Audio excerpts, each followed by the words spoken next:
आइए हम आज के अपनी आराधना को शुरू करेंगे। आओ हम यहोवा के लिए ऊंचे स्वर से गाएं, अपने उद्धार की चट्टान का जय जयकार करें। हम धन्यवाद करते हुए उसके सन्मुख आएं और भजन गाते हुए उसका जय जयकार करें, क्योंकि यहोवा महान ईश्वर है और सब देवताओं के ऊपर महान राजा है। पृथ्वी के गहरे स्थान उसी के हाथ में हैं और पहाड़ों की चोटियां भी उसी की हैं। समुद्र उसका है और उसी ने उसको बनाया और स्थल भी उसी के हाथ का रचा है। आओ हम झुककर दंडवत करें और अपने कर्ता यहोवा के सामने घुटने टेकें, क्योंकि वही हमारा परमेश्वर है और हम उसकी चराई की प्रजा और उसके हाथ की भेड़ें हैं। भला होता कि आज तुम उसकी बात सुनते। परमेश्वर का धन्यवाद हो आज के सुंदर दिन के लिए। सप्ताह का ये पहला दिन जो परमेश्वर ने अपनी स्तुति और आराधना के लिए हम सबको दिया है। मेरे प्रेजिजो, परमेश्वर ने 6 दिन इंसान को इसलिए दिए कि वो मेहनत करे, काम करे और अपने जीवन की सभी आवश्यकताओं को अपने हाथ की मेहनत से पूरा करे।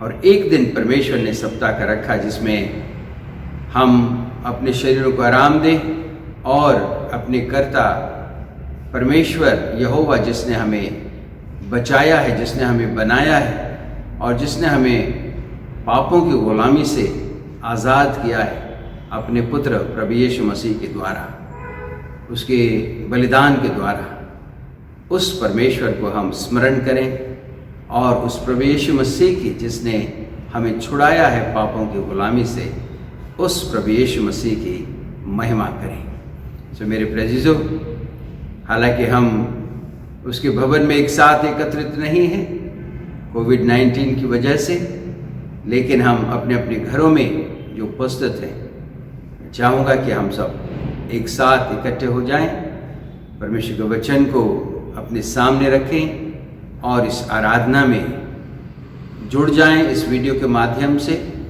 और परमेश्वर की महिमा करें। मेरे प्रेजिजो, आइए हम इस सुंदर वक्त में परमेश्वर की हुजूरी में आएं।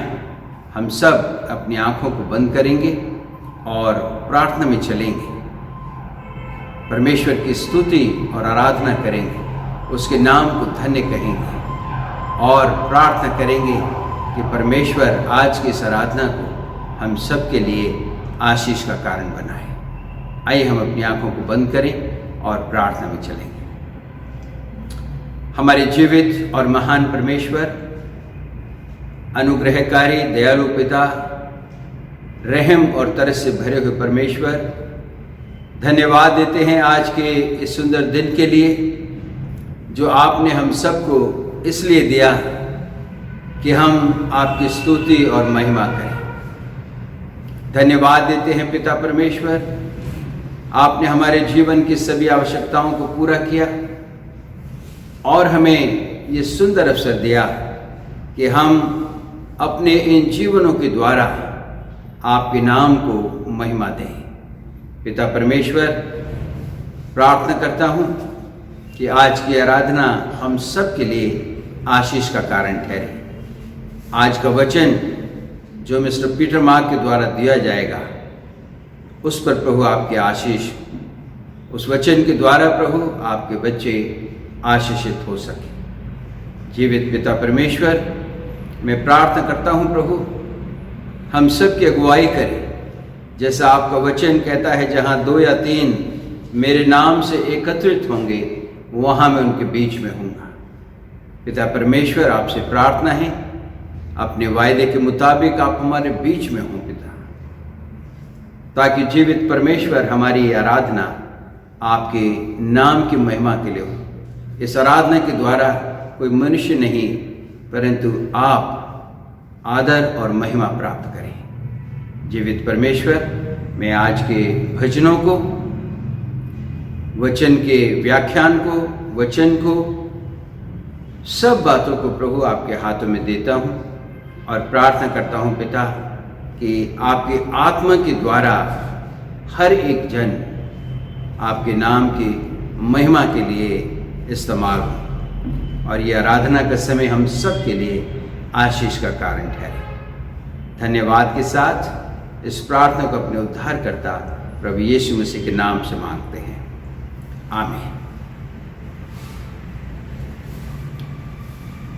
आइए अब ये समय होगा कि हम एक गीत में चलें। एक गीत के द्वारा हम परमेश्वर की महिमा करेंगे और मैं विनती करूंगा कि ब्रदर टोनी इस गीत में हम सब की अगुवाई करें।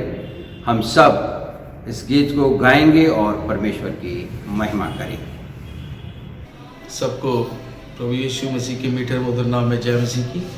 आइए इस गीत को गाकर परमेश्वर की महिमा करते हैं। ये गीत हमारे गीत की किताब में है और ये एक क्रिसमस सॉन्ग है, तेरा हो अभिषेक अमन के राजकुमार। ये गीत हमें सभी को आता है। ताली बजाकर जोर से परमेश्वर की महिमा करते हैं।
आइए हम आज के मनन के लिए जो वचन लिया गया है उस वचन में चलेंगे। मरकुस रचित सुसमाचार उसका 12 अध्याय और उसके 28 पद से और 34 पद तक। Gospel according to Saint Mark chapter 12 verses 28 to 34। मरकुस रचित सुसमाचार उसका 12 अध्याय 28 पद से और 34 पद तक हम पढ़ेंगे और मैं विनती करूंगा कि चेहरा बरादना मरकुस इन पदों को हम सब के लिए पढ़ें। मरकुस चैप्टर 12 वर्सेस 28 to 34। शास्त्रियों में से एक ने आकर उन्हें विवाद करते सुना और यह जानकर कि उसने उन्हें अच्छी रीति से उत्तर दिया, उससे पूछा, सबसे मुख्य आज्ञा कौन सी है? यीशु ने उत्तर दिया, सब आज्ञाओं में से यह मुख्य है, हे इज़राइल सुन, प्रभु हमारा परमेश्वर एक ही प्रभु है और तू प्रभु अपने परमेश्वर से अपने सारे मन से और अपने सारे प्राण से और अपनी सारी बुद्धि से और अपनी सारी शक्ति से प्रेम रखना। और दूसरी ये है, तू अपने पड़ोसी से अपने समान प्रेम रखना। इससे बड़ी आज्ञा और कोई नहीं है। शास्त्री ने उससे कहा, हे गुरु, बहुत ठीक, तूने सच कहा कि वह एक ही है और उसे छोड़ और कोई नहीं। और उससे सारे मन और सारी बुद्धि और सारे प्राण और सारी शक्ति के साथ प्रेम रखना और पड़ोसी से अपने समान प्रेम रखना सारे होम बलियों और बलिदानों से बढ़कर है। जब यीशु ने देखा कि उसने समझ से उत्तर दिया तो उससे कहा, तू परमेश्वर के राज्य से दूर नहीं। और किसी को फिर उससे कुछ पूछने का साहस ना हुआ। परमेश्वर अपने वचन के पढ़े और सुने जाने पे आशीष दे। आइए अब ये समय होगा कि हम परमेश्वर के वचन में चलें और मैं विनती करूंगा कि मिस्टर पीटर मार्क आज के वचन में हम सब की अगुवाई करें। प्रभु यीशु मसीह का धन्यवाद करते हैं आज के बहुमूल्य समय के लिए कि प्रभु यीशु मसीह ने हम पर अनुग्रह करा, जीवितों को जमीन पर रखा, भला चंगा रखा। आज हम भजन संहिता 118-24 कह सकते हैं कि आज का दिन यहोवा ने बनाया है, आओ हम इसमें आनंद मनाएं। परमेश्वर ने जो आनंद दिया उसको याद रखते हुए आइए अपने आंखों को बंद करें और प्रभु से हम लोग प्रार्थना करेंगे। जीवित और दयालु परमेश्वर हमारे प्रभु यीशु मसीह राजाओं के राजा, बहुत बहुत धन्यवाद करते हैं तेरी बड़ी दया, तेरी बड़ी करुणा, तेरे बड़े अनुग्रह के लिए, जीवन दान के लिए पिता। और ये बहुमूल्य समय दिया कि एक बार फिर से हम तेरे चरणों पर बैठ सकते हैं और तेरे बहुमूल्य वचन पर विचार कर सकते हैं। जितनी बातें बोली जाए प्रभु, तमाम बातों के द्वारा केवल तेरी महिमा प्रकट हो, तू बढ़े और हम घटे। पिता परमेश्वर तो ऐसा होने दे। और मरकुस के लिए, चर्च के लिए, कलीसिया के लिए, कलीसिया के जन के लिए, सब के लिए आशीष मांगते हैं और तेरी आत्मा का अभिषेक को मांगते हुए यीशु के नाम से मांगते हैं राजा, आमीन। यीशु राजा। प्रभु यीशु मसीह के 12 चेले यीशु मसीह के पास एक दिन आए। मरकुस 12 बाब में बयान है और कहने लगे, हे प्रभु प्लीज आप बताइए कि बाइबल के अंदर या व्यवस्था के अंदर सबसे मुख्य आज्ञा क्या है। तो प्रभु यीशु मसीह अपना मुंह खोला और मुंह खोल के क्या 30 जो 30 है 30 उसमें सिखाया कि हे मेरे बच्चों, याद रखना कि तुम अपने परमेश्वर को अपने सारे मन, अपने सारे प्राण, अपनी सारी शक्ति और अपनी सारी बुद्धि से प्रेम करना। यह परमेश्वर का वचन कहता है। अगर तुम चाहते हो मेरी उपासना करना, अगर तुम चाहते हो मेरे साथ साथ चलना, तो जो मेरी शिक्षा है, जो मुख्य आज्ञा है, वो यही है कि तू अपने सारे मन से परमेश्वर को प्रेम करना। और यूहन्ना 13:34 में भी लिखा है, पर प्रभु यीशु मसीह ने कहा, मैं तुमको एक नई आज्ञा देता हूं, जैसे मैंने तुमसे प्रेम किया है वैसे ही तुम एक दूसरे से प्रेम करो। अगर तुम ऐसा करोगे तो इससे लोग जानेंगे कि तुम मेरे बेटे और बेटियां हो। और यूहन्ना 14:21 में लिखा है कि जो लोग मुझसे प्रेम करते हैं, हो नहीं सकता कि वो मेरी आज्ञा को ना माने। परमेश्वर चाहता है, प्रभु यीशु मसीह चाहता है कि मैं और आप जो यीशु मसीह के बेटे और बेटियां हैं, हम परमेश्वर की आज्ञा को जाने और उसको माने। क्यों माने? नीति वचन 1:33 में लिखा है, जो मेरी मानेगा, जो मेरी सुनेगा, जो मेरे वचन पर विचार करेगा, वो इस दुनिया में जब तक जीवित रहेगा, निडर होकर, बेखौफ होकर, बेखटके होकर अपने जीवन को व्यतीत करेगा। जो मेरी सुनेगा। परमेश्वर ने क्या सुनाया? अपने परमेश्वर को अपने सारे मन से प्रेम करना है। और जब मैं और आप ऐसा करेंगे तो परमेश्वर जो है मुझसे और आपसे पहले होकर प्रेम करेगा। जरूरत इस बात की है कि मैं और आप एक कदम बढ़ाएं तो परमेश्वर 5 कदम मेरे और आपकी ओर बढ़ाने को तैयार है। और इस बात को कभी ना भूलें कि प्रभु यीशु मसीह अपने मुंह से कहा कि सबसे मुख्य आज्ञा यह है कि तू अपने प्रभु परमेश्वर से सारे मन से प्रेम कर। सारे मन से जब प्रेम करेंगे तो उसका प्रॉफिट क्या होगा, उसका फायदा क्या होगा। देखिए अय्यूब 11 में क्या लिखा है, अय्यूब का 11 बाब उसके 13वीं आयत में देखिए क्या लिखा है, यदि तू अपने मन को शुद्ध करे और ईश्वर की ओर अपने हाथों को फैलाए। हाथों को फैलाने का मतलब है उसे दीनता के साथ प्रार्थना करे। हाथों को फैलाने का मतलब है कि हे प्रभु मैं अपना पूरा समर्पण तेरे हाथ में सौंप देता हूं। लेकिन परमेश्वर का वचन क्या कहता है, अपने मन को शुद्ध करना है। जब मेरा और आपका मन परमेश्वर के साथ शुद्ध हो जाएगा, और बाइबल कहते हैं 14वीं आयत में फिर से शिक्षा दी, और जो कोई अनर्थ के काम तुझसे होते हैं, इंसान है, इंसान से बहुत से अनर्थ के काम होते हैं, इंसान है, इंसान से बहुत सी बुराइयां हो जाती हैं, लेकिन परमेश्वर का वचन क्या सिखाता है, और कोई अनर्थ काम तुझसे हो ना हो, वो दो हो उसे दूर करो अपने मन से, और अपने डेरों में से जो सारी कुटिलता है या सारी बुराइयां हैं उसे तुम क्या करो, दूर करो, और अपने सारे मन को शुद्ध करो। फिर बाइबल क्या कहती है 15वीं आयत में, तब आशीष सुनिए परमेश्वर की, तब तू निश्चय अपने मुंह को जीवित परमेश्वर प्रभु यीशु मसीह की ओर निष्कलंक दिखा पाएगा।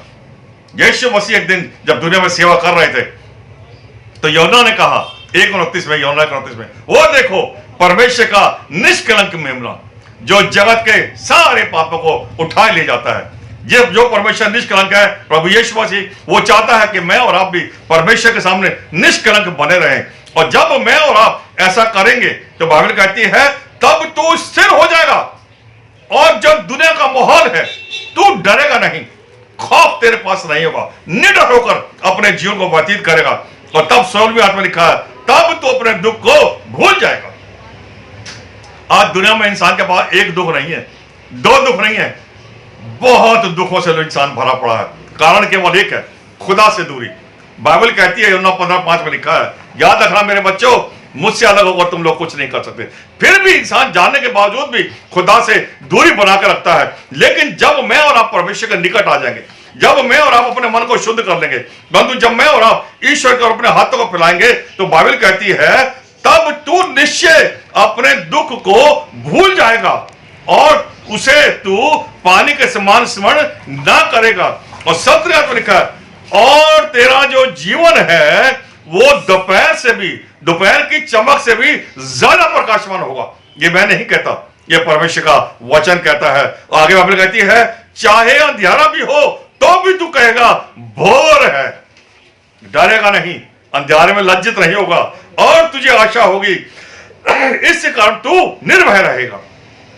आशा क्या है मेरे और आपके पास? आज आशा क्या है?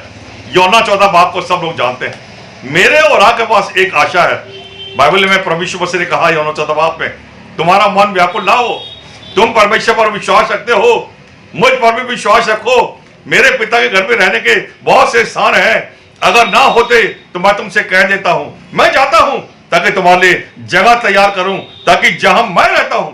देखे परमेश्वर की दया, देखे परमेश्वर की कृपा, पिता के सिंहासन पर दाहिने हाथ बैठा है। बाइबल कहती है मैं चाहता हूं कि मैं तुम्हें पिता के सिंहासन के दाहिने ओर बिठाऊं, लेकिन कब होगा? जब तेरा मन जो है शुद्ध हो जाएगा। तुझे आशा होगी, आशा है मैं जाऊंगा आसमान पर, उस घर को प्राप्त करूंगा जो परमेश्वर अपने बच्चों को देना मांगता है। और बाइबल कहती है अपने चारों ओर देख देख कर तू निर्भय और विश्राम से रहेगा, कोई डर तेरे मन में नहीं रहेगा। अगर मेरा और आपका मन निष्कलंक है, अगर मेरा और आपका मन परमेश्वर की ओर लगा हुआ है, तो बाइबल कहती है तुझे आशा होगी, तू निर्भय रहेगा, चारों ओर के दुख को देख देख कर तू निर्भय और विश्राम के साथ अपने जीवन को व्यतीत करेगा। अगर मैं और आप चाहते हैं कि मेरा और आपका जीवन निर्भय रहे, मैं और आप जब दुनिया में जब तक जीवित रहें, निडर होकर रहें, तो मेरे को और आपको बाइबल कहती है अपने मन को शुद्ध करना होगा, और वह दोनों हाथों को परमेश्वर को फैला के प्रार्थना करनी होगी। जब मैं और आप ऐसा करेंगे, 18 में लिखा तुझे आशा होगी, तू निर्भय रहेगा और चारों ओर देख देख कर तू निर्भय रहेगा और विश्राम के साथ यानी कि आनंद के साथ अपने जीवन को व्यतीत करेगा। और 19 साल पे बहुत ही शानदार बात की, तू लेटेगा। शाम को जब हम लोग रात को लेटते हैं सारे कामों को करने के बाद, बहुत सी बातें इंसान के मन में आती हैं, कुछ इधर की कुछ उधर की, कहीं आगे और वहां की। निडर होकर जिए तो सो नहीं पाते। लेकिन बाइबल कहती है अगर अपने मन को तो शुद्ध करेगा तो बाइबल कहती है कि तू निर्भय रहेगा और विश्राम के साथ और आनंद के साथ अपने जीवन को व्यतीत करेगा। और जब तू लेटेगा, बाइबल कहती है जब तू लेटेगा यानी कि जब हम लोग रात को सोते हैं सारे कामों को खत्म करने के बाद, तो बाइबल कहती है कोई तुझे डराने नहीं पाएगा। दुनिया की कोई भी हालात, दुनिया की कोई भी वस्तु तुझे डराने ना पाएगी, परंतु तेरे जीवन को देखेंगे और तुझे प्रसन्न करने का यत्न करेंगे, तुझे आनंदित करने का यत्न करेंगे। परंतु यहां पर लिखा दुष्टों के लिए, बड़ा कठोर शब्द लिखा है, परंतु दुष्ट लोग की आंखें जो है धुंधली पड़ जाएगी और उन्हें कोई भी रहने का ठिकाना नहीं मिलेगा और उनकी आशा यही होगी कि ये हमारा प्राण छूट जाए। आशा हमारी, आपकी आशा क्या है? जब दुनिया को छोड़ेंगे, पिता इब्राहिम की गोद में जाएंगे, सिंहासन पर बैठेंगे, आसमान पर 12 गोत्रों का न्याय करेंगे। ये लूका 22-28 के बाद हम लोग पढ़ सकते हैं ये सारी बातें। लेकिन जब मेरा आपका मन शुद्ध हो जाएगा तो बाइबल कहती है मेरे को और आपको ये कहना नहीं पड़ेगा, हे प्राण तो निकल जा। वैसे अनंत के दिनों में प्रकाशित होकर 9:6 में लिखा है ऐसे हालात पैदा होंगे, ऐसी दुनिया में मैं हालात को पैदा कर दूंगा कि लोग मौत मांगेंगे परंतु मौत उनको नहीं मिलेगी। मेरे प्यारे बहनों, मैं और आप अगर परमेश्वर के वचन को पढ़ते हैं, और मैं विश्वास करता हूं एक एक मसीह जन परमेश्वर के वचन को रोज पढ़ता है, मैं विश्वास करता हूं एक एक जन प्रभु यीशु मसीह रोज प्रार्थना करते हैं, क्योंकि बाइबल कहती है प्रार्थना के द्वारा, याकूब 5:16 में लिखा है, प्रार्थना के द्वारा बहुत कुछ हो सकता है। और एक एग्जाम्पल दिया है, एलिया ने जब गिड़गिड़ाकर प्रभु से प्रार्थना करी तो परमेश्वर ने 3 साल तक पानी को रोक दिया, और फिर जब एलिया ने प्रार्थना करी गिड़गिड़ाकर तो परमेश्वर ने आसमान को खोल दिया और फिर बरसात हुई और ये भूमि फलवंत हो गई। मेरे प्यारे बहनों, मुझे और आपको प्रार्थना वाला जीवन तभी होगा जब मेरा और आपका जो मन है वो शुद्ध होगा परमेश्वर की ओर, और मेरे को और आपको भय खाने की कभी भी कोई जरूरत नहीं पड़ेगी। ये मैं नहीं कहता, ये परमेश्वर का वचन कहता है। नीति वचन 1:33 में लिखा है जो मेरी सुनेगा, ध्यान से सुनेगा, जो मेरी सुनेगा, पहला 29 बाब निकाल करके, जो मेरी सुनेगा वो निडर, बेखटके और सुख के साथ अपने जीवन को व्यतीत करेगा। मेरे को और आपको सुनना है, मेरे आपको परमेश्वर के वचन को सुनना है। पता क्या सुनना है? रोमी 10:17 में लिखा है विश्वास सुनने से होता है और सुनना जो है वो परमेश्वर के वचन से होता है। जब मैं और आप परमेश्वर के वचन को सुनेंगे, मैं और आप इस बात का एहसास करेंगे कि परमेश्वर का वचन हमको सिखाता है अपने मन को हमको शुद्ध रखना है। परमेश्वर का वचन हमको सिखाता है मरकुस 10:12-32 में कि तू अपने परमेश्वर को अपने सारे तन मन धन साधन अपनी सारी शक्ति से प्रेम कर। जब मैं और आप ऐसा करेंगे तो मेरे प्यारों, मैं और आप जब दुनिया को छोड़ेंगे तो मैं विश्वास करता हूं हम लोग जब तक छोड़ेंगे नहीं निर्भय रहेंगे, निडर रहेंगे, लेकिन जब छोड़ेंगे तो मैं और आप सीधे परमेश्वर इब्राहिम की गोद में जाके बैठेंगे। मेरे प्यारों, आज से हजारों साल पहले खुदा का एक दास हुआ जो जिसका नाम था दाऊद, जो परमेश्वर के मन के मुताबिक था, जिसके बारे में पहला शमूएल 13:13 में लिखा है परमेश्वर ने शाऊल से कहा, शाऊल तूने परमेश्वर की इच्छा पूरी नहीं करा, इसलिए मैं तेरा राज्य तुझसे लेकर अपने ऐसे एक जन को देने वाला हूं जो मेरा आज्ञाकारी है और जो मेरी इच्छा को पूरी करेगा। और फिर तक हम 13:22 में भी दाऊद ने लिखा है कि यिशै का बेटा जो दाऊद है वो मेरे मन के मुताबिक है। मेरे प्यारों, जैसे प्रभु यीशु मसीह ने कहा, जैसे परमेश्वर यहोवा ने दाऊद के लिए कहा ये मेरे मन के मुताबिक है, परमेश्वर मुझे और आपको भी अपने मन के मुताबिक बनाना चाहता है। लेकिन उसके लिए मुझे आपको करना क्या है? आइए हम लोग वचन में से पढ़ें। 14वीं आयत में देखिए क्या लिखा है। पहला इतिहास 29:14 में लिखा है दाऊद राजा है, अभी चरवाहा नहीं है, राजा बन चुका है शाऊल के बाद। क्या कहता है? हे परमेश्वर, यही कहना मुझे आपको, प्रभु मैं आपके सामने क्या हूं, प्रभु मेरी प्रजा आपके सामने क्या है। हमको इस रीति से अपनी इच्छा से तुझे देने की शक्ति मिले। अब परमेश्वर की गवाही दे रहा दाऊद, क्या कहता है? तुझी से तो सब कुछ मिलता है, मैं कौन हूं देने वाला प्रभु, तुझी से तो सब कुछ मिलता है और हमने तेरे हाथ से पाकर तुझे सब कुछ दिया है। मेरा कुछ नहीं है, मैं कुछ नहीं हूं तेरे सामने, और जो मेरी इतनी बड़ी प्रजा है, जो करोड़ों लोग है, ये भी तेरे सामने कुछ नहीं है। लेकिन हां, हम जानते हैं जो कुछ घर बार, जो कुछ भी हमारे पास है, ये खेत खलिहान, जो कुछ भी मेरे पास है, ये सब तेरा दिया हुआ है। तू देता है, उसमें से मैं कुछ भेंट लाता हूं और तुझे देता हूं। लेकिन हे प्रभु, मैं आपसे प्रार्थना करता हूं, हे प्रभु, मैं आपसे प्रार्थना करता हूं। क्या प्रार्थना करता हूं? 18वीं आयत में देखिए क्या लिखा, दाऊद ने क्या कहा परमेश्वर प्रार्थना करें, हे यहोवा, हे हमारे पुरखा इब्राहिम, इसहाक और इस्राएल के परमेश्वर, अपनी प्रजा के मन के विचारों में ये बात बनाए रख और उनके मन को अपनी ओर लगाए रख। मेरा और आपका जो मन है, मुझे और आपको अपने बाल बच्चों को सिखाना है और प्रभु से प्रार्थना ये करनी है अपने बाल बच्चों के लिए कि हे प्रभु, हमारे बच्चों के मन को तू अपनी ओर लगाए रख। मेरे पुत्र सुलेमान का मन ऐसा खड़ा कर दे। खरे का मतलब क्या समझते हैं? खराई से परमेश्वर के साथ साथ चलना। जो आज्ञा परमेश्वर ने दी है, आगे क्या है? अपने परमेश्वर को सारे मन से प्रेम कर, अपने परमेश्वर को सारी शक्ति से प्रेम कर, अपने परमेश्वर को सारी बुद्धि से प्रेम कर। सारा कुछ यीशु मसीह के पास लगा देना मुझे। अगर मैं और आप स्वर्ग राज्य में दाखिल होना मांगते हैं, दाऊद के बारे में लिखा है, अपने बेटे की उसे बहुत चिंता थी और 19 में क्या कहता है, हे मेरे पुत्र सुलेमान, मेरे बेटे सुलेमान के मन को तू ऐसा खड़ा कर दे कि वो तेरी आज्ञाओं को माने और तेरी चेतावनियों को माने। परमेश्वर जो चेतावनियां दी है, परमेश्वर ने क्या कहा है चेतावनियों में?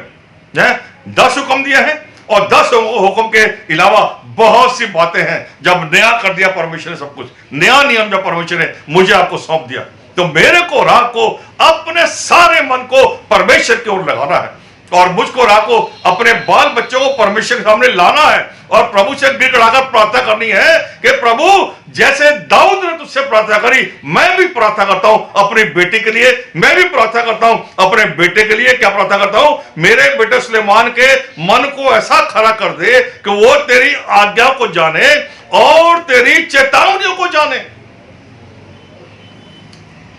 मेरे प्यारे भाई बहनों, आदम और हव्वा इसलिए डर गए खुदा से। पहला डर यहीं से शुरू हुआ, उन्होंने परमेश्वर की चेतावनी को नहीं माना।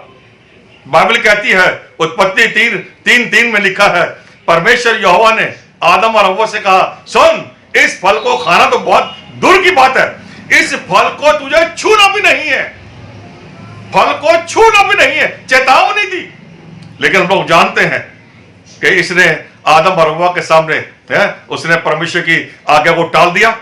शैतान ने कहा, आमना सामना हुआ हव्वा का, उसने कहा तुम निश्चय नहीं मरोगे। हव्वा ने कहा, परमेश्वर का तुम निश्चय मर जाओगे। शैतान ने कहा नहीं, ऐसा कुछ होने वाला नहीं। और बाइबल कहती है उनके मन में डर बैठ गया और शाम को जैसे रोज यहोवा परमेश्वर आदम और हव्वा से मिलने आता था, जब वो आदम और हव्वा से मिलने के लिए आया बगीचे में, तो उसने ऊंची आवाज से कहा, आए आदम तू कहां है? आज भी परमेश्वर अपने बच्चों के लिए पूछता है। आए आदम, यानी कि पहला आदम जो हुआ, दूसरा आदम यीशु मसीह। आज मैं और आप आदम के रूप में हैं, मुझे और आपको आदम के रूप में परमेश्वर ने रखा है और आज रोज परमेश्वर मुझसे से पूछता है, आए आदम तू कहां है? जब परमेश्वर का जब भवन में जाना होता है, आए आदम तू कहां है? जब हमको परमेश्वर की संगति में जाना होता है, हम नहीं जा पाते, आए आदम तू कहां है? रोज हमसे परमेश्वर पूछता। और आदम और हव्वा ने चेतावनी को नहीं माना, डर गए और डर के क्या करने गए, हे परमेश्वर यहोवा, हम तेरी आवाज को सुनकर डर गए। और यहोवा ने क्या कहा, क्या तुमने मेरी चेतावनी को इग्नोर कर दिया? क्या तुमने मेरी चेतावनी पर विचार नहीं करा? और तब वो बहाने बनाने लगे। लेकिन उत्पत्ति 3:18 में कहा परमेश्वर ने, तुम मिट्टी में से निकले हो, मिट्टी ही में जाओगे, क्योंकि तुमने मेरी आज्ञा को नहीं माना, क्योंकि तुम दोनों पति पत्नी ने मेरी चेतावनी को नहीं माना। लेकिन यहाँ पे दाऊद कहता है, हे परमेश्वर, मैं हाथ उठाकर अपने बेटे सुलेमान के लिए प्रार्थना करता हूं कि मेरे बेटे के मन को खड़ा कर दे कि वो तेरी आज्ञा को जाने, वो तेरी चेतावनियों को जाने, वो तेरी विधियों को मानता रहे। विधि क्या ठहराई है? यशायाह 58:13 में लिखा है, विश्राम दिन को अपनी इच्छा को पूरी ना करना, ये विधि ठहराई है।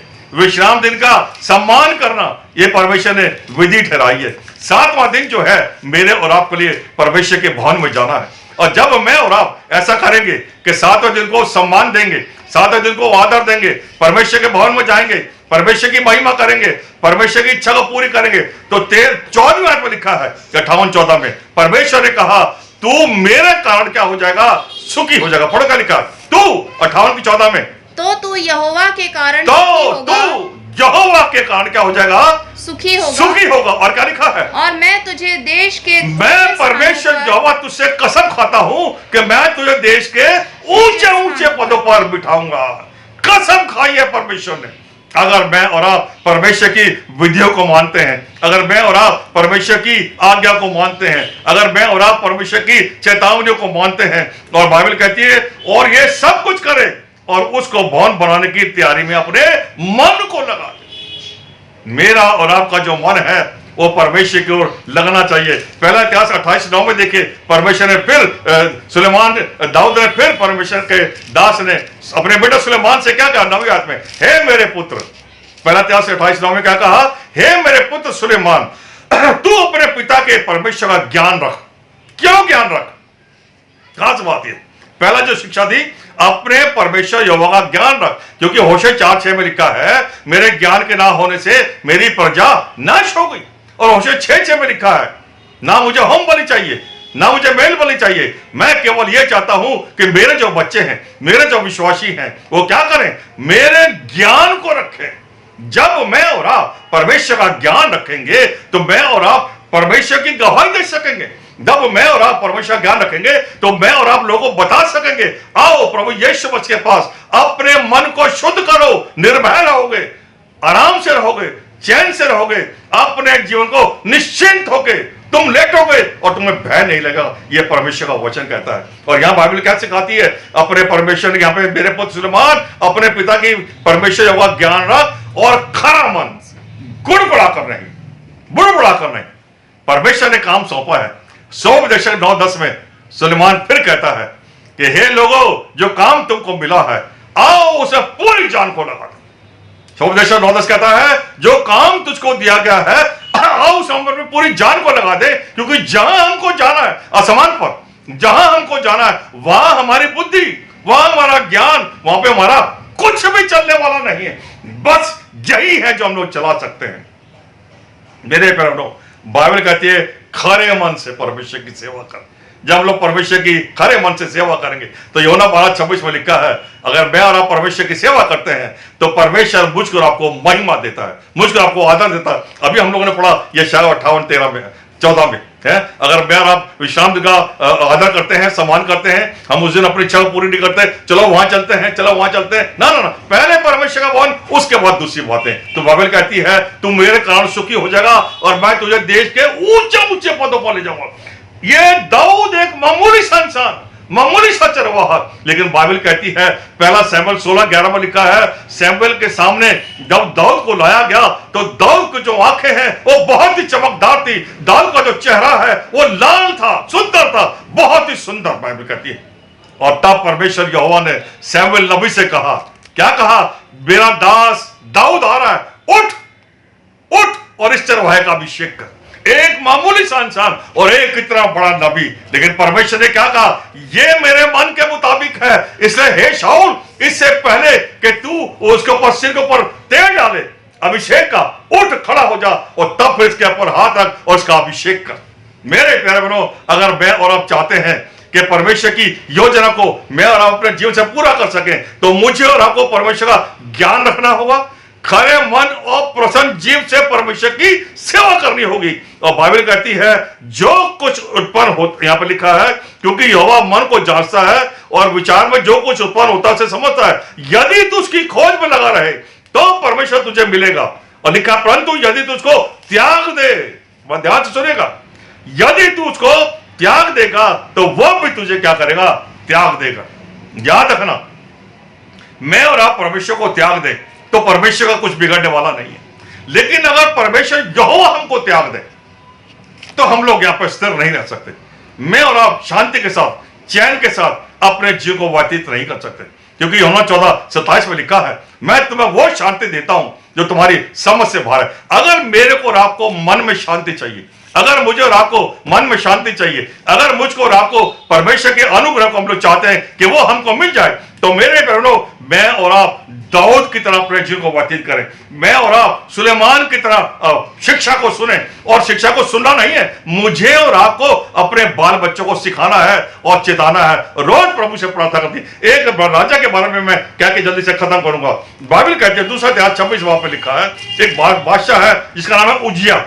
परमेश्वर का वचन कहता है ये उज्जिया जो था 16 साल की उम्र ही में परमेश्वर ने इसको बुद्धि और ज्ञान देकर इजराइल का राजा बना दिया। और उसकी 26 के 5 में देखिए क्या लिखा, पढ़िए जल्दी से 5 में। जकरिया के दिनों में जो परमेश्वर के दर्शन के विषय समझ रखता था, वह परमेश्वर की खोज में लगा रहता था। और जब तक यहोवा की खोज में लगा रहा, बाइबल कहती है जब तक वो परमेश्वर की खोज में लगा रहा, तब तक परमेश्वर ने उसको उसके जीवन में सफलता दी। आज हम चाहते हैं हमारे बच्चे सफल हो जाएं। आज हम चाहते हैं कि हम सफल हो जाएं। खुदा भी चाहता है हम सफल रहें। खुदा भी चाहता है हमारे बाल बच्चे प्रसन्न रहें, खुश रहें। लेकिन बाइबल क्या कहती है, यार जकरिया के दिनों में जब परमेश्वर के दर्शन के विषय में समझ रखता था, परमेश्वर की खोज में लगा रहता था, बाइबल कहती है। और जब तक उसकी खोज में लगा रहा, परमेश्वर यहोवा ने उसे भाग्यवान बना दिया, या परमेश्वर यहोवा ने उसके जीवन में सफलता दे दी।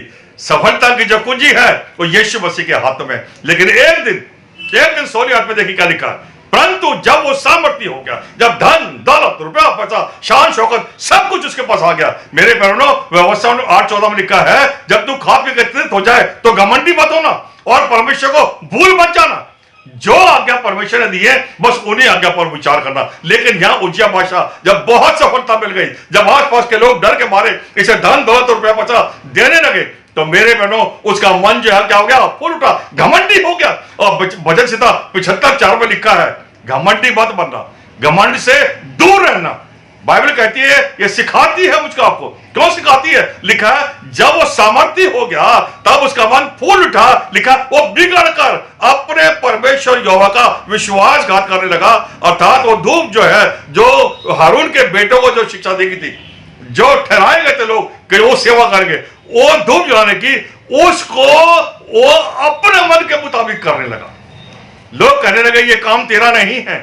खुदा बाप ने धूप जलाने के लिए या सेवा के लिए मंदिर में कुछ लोगों को नियुक्त किया है। लेकिन बाइबल कहती है जब लोग समझा रहे थे वो झल्ला उठा। क्यों झल्ला उठा? उसका जो मन है वो फूल उठा। बाइबल कहती है यिर्मयाह 17:9-10 में लिखा है, ये जो मन है ये सबसे ज्यादा चंचल है, इसमें असंधाय रोग लगे, इसमें ऐसे रोग लगे हुए हैं, इसमें ऐसे रोग लगे हुए हैं कि जिसका कोई इलाज नहीं।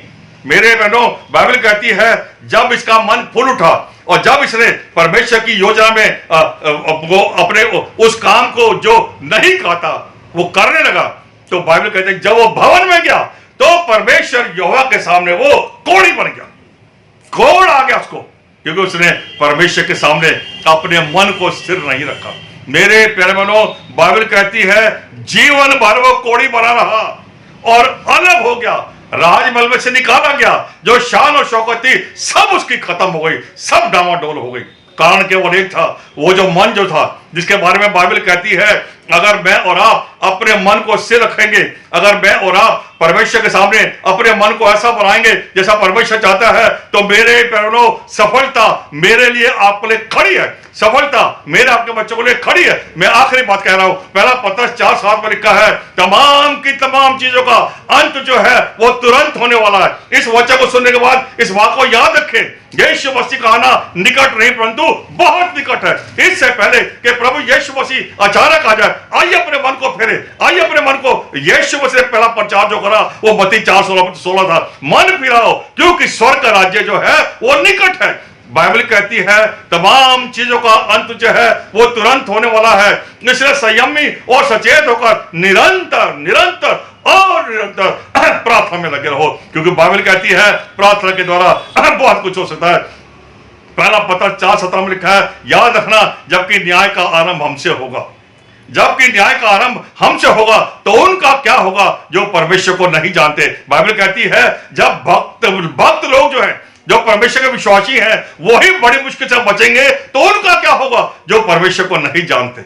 मैंने और आपने यीशु मसीह को जाना है, मुझे और आपको यीशु मसीह ने चुना है, मुझको और आपको यीशु मसीह ने अलग किया है, मुझको और आपको यीशु मसीह ने यूहन्ना 1:12 के अनुसार अपना बेटा और बेटी बनाया है। आइए वो करें जो परमेश्वर चाहता है, इससे पहले कि अचानक आग वर्ष से सब कुछ नाश हो जाए। आज मेरा आपके पास समय है, अभी मेरा आपके पास समय। आइए अपने आप को जांचें। पहला कोरिन्थियों 11:31 में लिखा है, यदि हम लोग अपने आप को जांचते तो दंड नहीं पाते।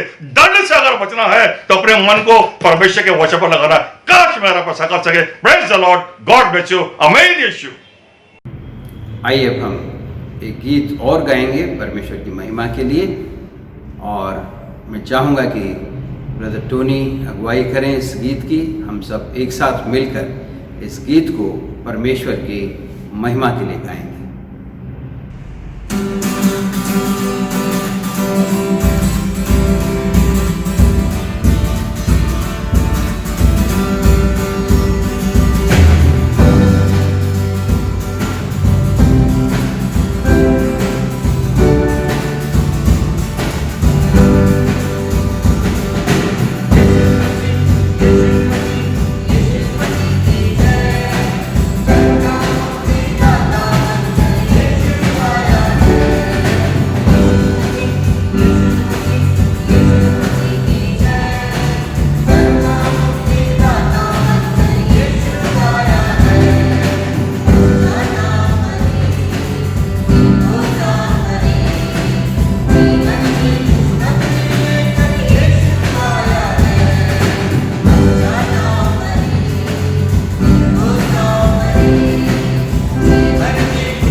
आइए हम प्रार्थना में चलें।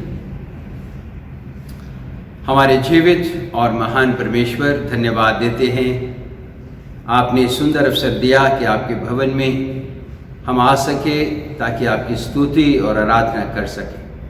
आपके बच्चे जो अपने अपने घरों में हैं, इस वीडियो के माध्यम से आपकी आराधना और स्तुति में एक साथ जुड़े हैं।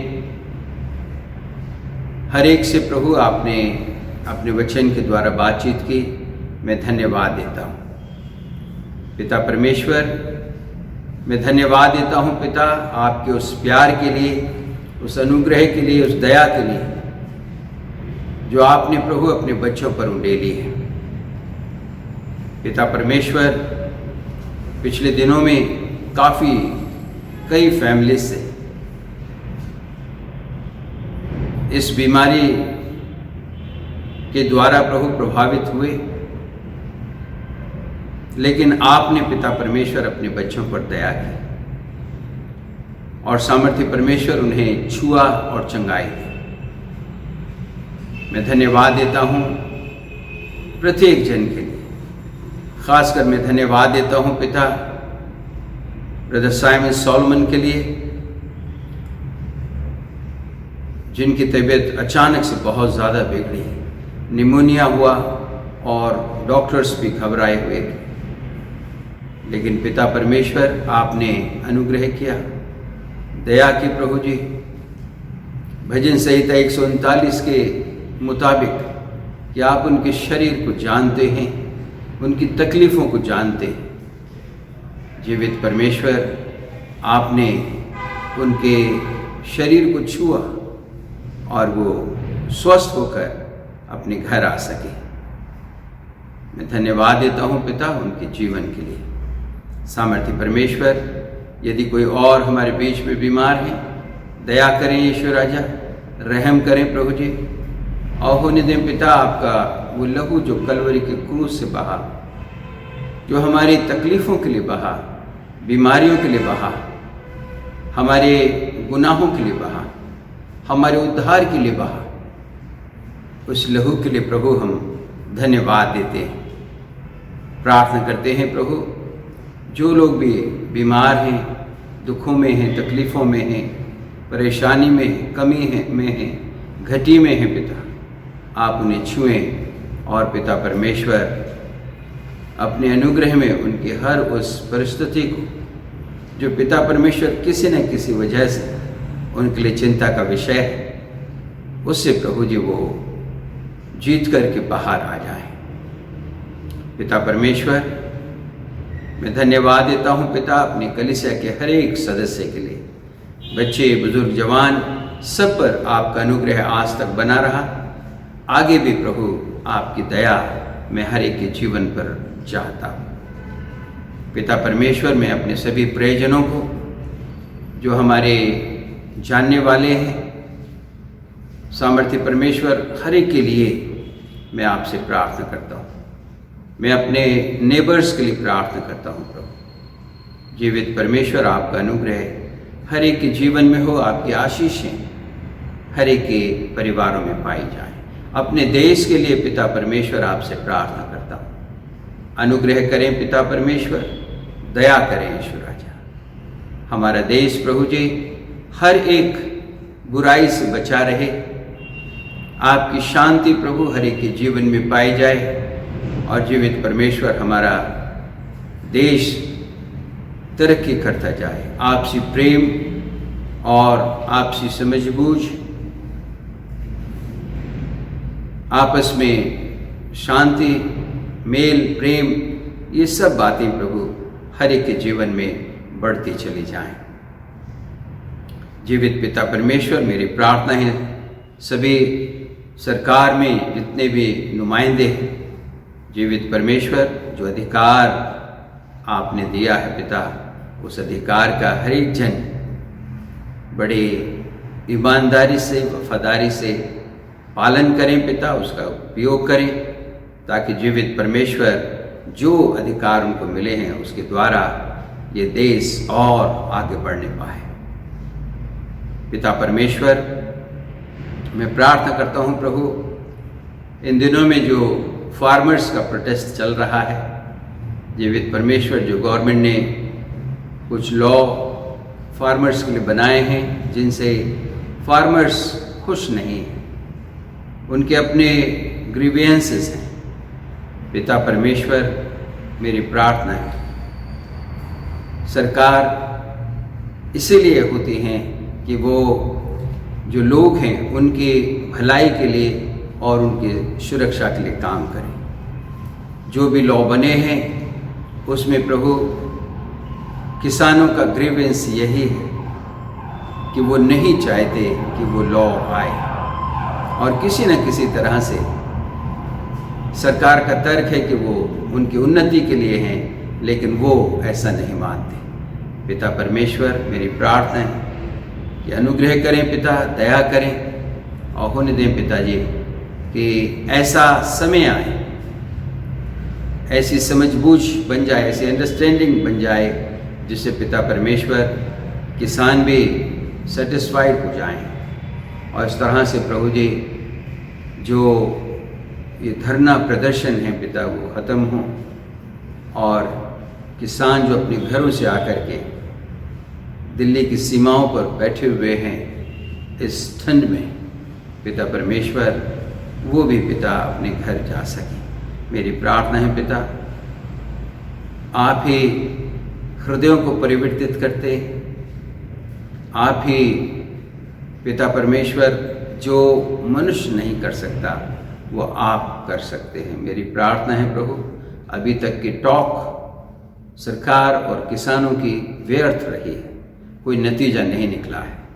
मेरी प्रार्थना है प्रभु, आप इस तरह से लोगों के हृदयों को, दोनों सरकार और प्रोटेस्टर्स, फार्मर्स, प्रभु जी ऐसे एक पॉइंट पे आ जाएं जहां वो आपस में सहमत हो जाएं और ये जो प्रोटेस्ट है वो ख़त्म हो जाए। पिता परमेश्वर, मैं धन्यवाद देता हूँ एक बार फिर से आज की इस पूरी आराधना के लिए। और होने दें पिता, इन वचनों के द्वारा आपके बच्चे जब आशीषित हुए हैं अपने जीवनों को इन वचनों के द्वारा संभालते हुए प्रभु आपकी महिमा निरंतर करते चले जाएं। जीवित पिता परमेश्वर, मैं पूरे सप्ताह को और आने वाले पूरे समय को आपके हाथों में ही देता हूँ पिता।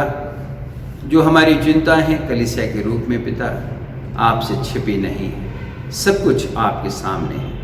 अनुग्रह करें प्रभु जी, दया करें।